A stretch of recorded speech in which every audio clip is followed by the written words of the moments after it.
Starting your first business can feel like climbing Mount Everest.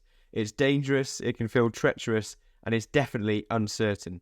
However, now that I have built multiple businesses for myself, and I've coached hundreds of others who have started their own first business, I can tell you that there is a roadmap and there is a set of steps that you need to follow in order to create and set up a successful business. So by the end of this video today, you'll know the exact blueprint to follow to set up your first business as well. If you're new to the channel, my name is James Eardley. I've set up multiple dropshipping businesses in the UK, and I've also a coach now for Dropship Unlocked, where we teach others how to do the exact same business model that I've set up and now generated over £700,000 worth of revenue over the last couple of years.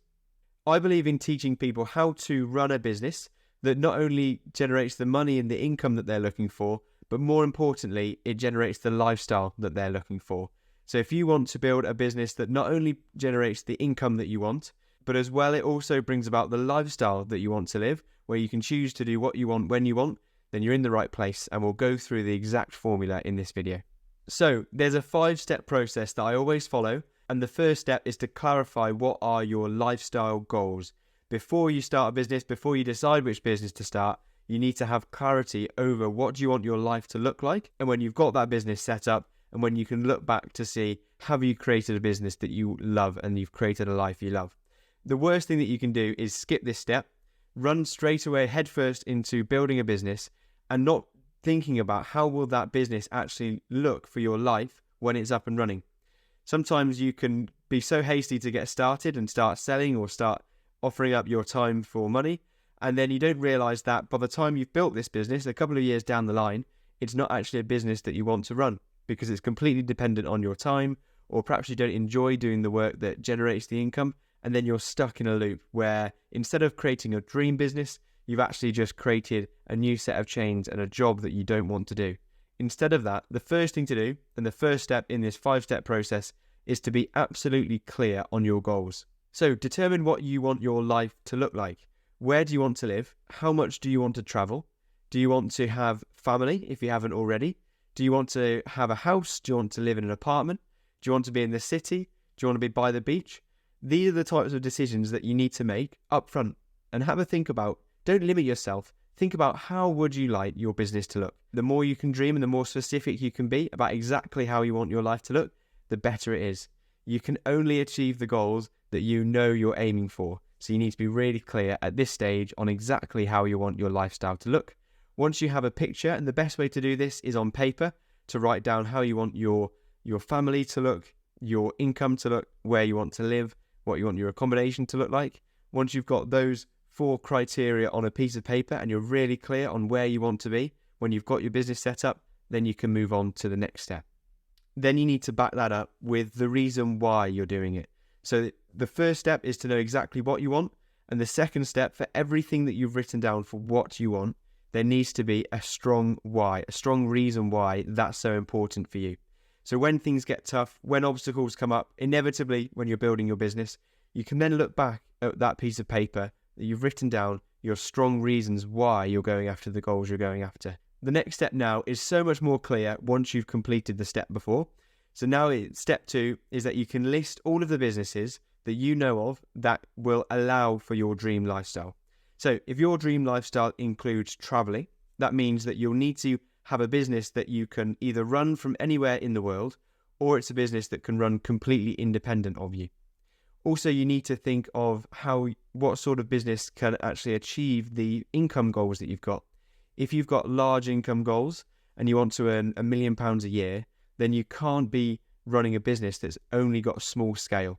You need to think about a business that you can scale up nationally or internationally to get the right amount of customers, and also think about what type of business do you want to run where the money that you generate per order is high enough to generate high income.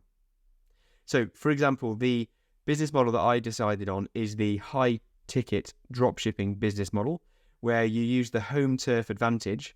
So we're selling products to customers in the UK and they're being sent those products from UK suppliers.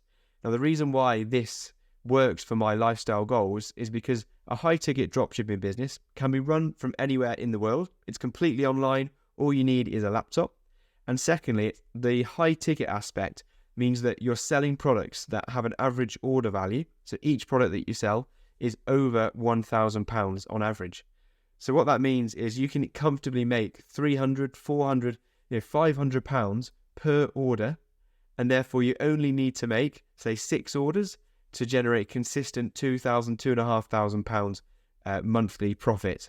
And it doesn't need to require a lot of orders. Whereas if you went down the low ticket dropshipping route and you were selling cheap products, then you need to generate hundreds of orders in order to be able to create the same level of profit. If you're interested in the high ticket dropshipping business model, and if it sounds like it meets your lifestyle goals as well, then the first place I'd recommend you to go is to read a book which has been written by Lewis Smith, and he explains in his book how to go from where you are today with no experience all the way to running a 6- and 7-figure dropshipping business. If you go to the link below, you'll be able to buy the book there and you read it straight away. You can either get a physical book or a digital copy, and if you choose the digital copy, you can be with you in 5 minutes.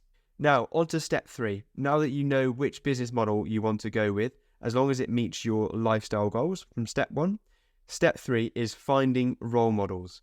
So this third step might be the most important if you are to succeed in your desire to create a profitable and successful first business.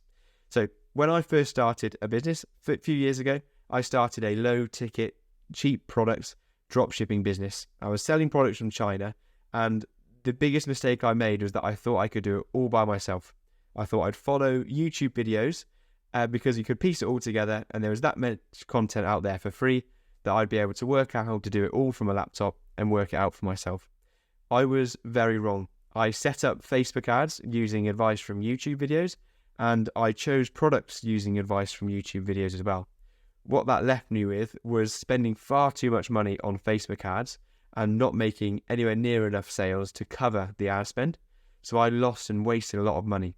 But I learned from that. The biggest issue was that as soon as something went wrong, I had nobody to ask. Nobody knew what I was doing, and there was nobody there to tell me how to improve and how to turn that around. What I learned after that was that if I could get myself around people that had already achieved the goals that I want to achieve, it was a shortcut to success. Suddenly I had somebody to go to. If anything went wrong, I knew that I could go to a community of like-minded people and ask them how to get over any sort of obstacles that I came up against. So think about it. Today's day and age, there's loads of communities to find, either Facebook or there's online programs that come with communities, or have a look on forums online. But make sure that you're part of a community that's also looking to achieve the goal that you want to achieve, and make sure there's some people in that community who have already achieved that goal, and that's going to give you a massive head start. Now, step 4 is to get your hands dirty. And this is after all of the working out, all of the getting the goals down, finding the community. This is now where you can roll your sleeves up and get hands-on with growing a business. And step 4 is to build a minimum viable product. So what that means is you build a business, or you choose a product and you create it to the extent where you can first start to get orders and make it go live in front of your customers. But it's called a minimum viable product. It just needs to be the minimum quality in order for you to go live and start making sales.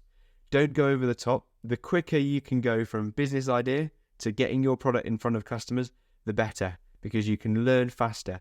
That cycle from idea to launch, if you can make that cycle as short as possible, you'll be able to learn so much quicker, and you can find out whether your idea is going to be a hit or a miss. And as soon as you can find that out quickly, you can quickly pivot until you're doing things that the market does want, and you can ultimately become a big success. But if you decide on an idea and then you go into perfectionist mode and it takes you a year to launch until it's absolutely perfect, if you then learn that it wasn't the right thing to do after a year, you've then lost a year.